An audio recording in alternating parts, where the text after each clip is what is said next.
কক্সবাজারের চকরিয়ায় যৌথ বাহিনীর অভিযান পরিচালনার সময় সন্ত্রাসীদের গুলিতে নিহত সেনা অফিসার লেফটেন্যান্ট তানজিম সরোয়ার নির্জনের বাসায় চলছে শোকের মাতম। একমাত্র ছেলেকে হারিয়ে বাবা প্রায় বাকরুদ্ধ, বারবার মূর্ছা যাচ্ছেন মা। এলাকায় নেমে এসেছে শোকের ছায়া।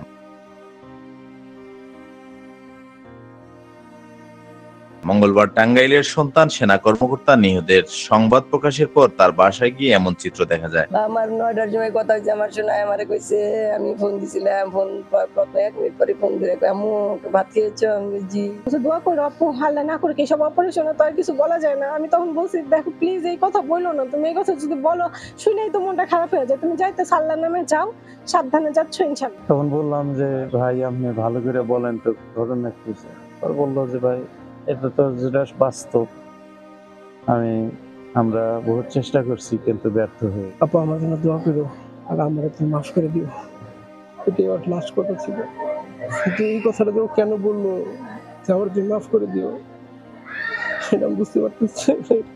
একমাত্র ছেলেকে হারিয়ে নিহত তানজিমের বাবা সারওয়ার জাহান কান্না জড়িত কণ্ঠে গণমাধ্যমকে জানান, এরকম মৃত্যু যেন আর কারো না হয়, আর কোনো বাবার এভাবে আর্তনাদ করতে না হয়। আমি আমার একমাত্র ছেলে হত্যাকারীদের দ্রুত বিচার চাই। তানজিমের মা নাজমা বেগম বারবার মূর্ছা যাচ্ছেন আর বলছেন, সরকার প্রধান ও সেনা প্রধানের কাছে আমি ছেলে হত্যার বিচার চাই। তানজিম ছিল আমার কলিজার টুকরা।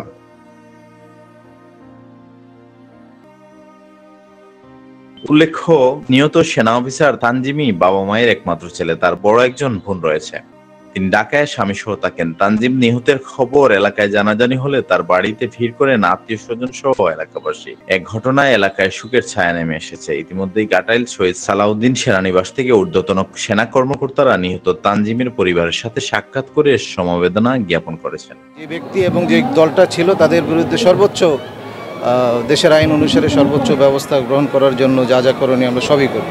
আমাদের অফিসারের গায়ে হাত দেওয়া এবং আলটিমেটলি আমরা আমাদের এক অত্যন্ত সাহসী কর্মদক্ষ একজন অফিসারকে হারিয়েছি। খুব সহজে এটা আমরা ছাড়ব।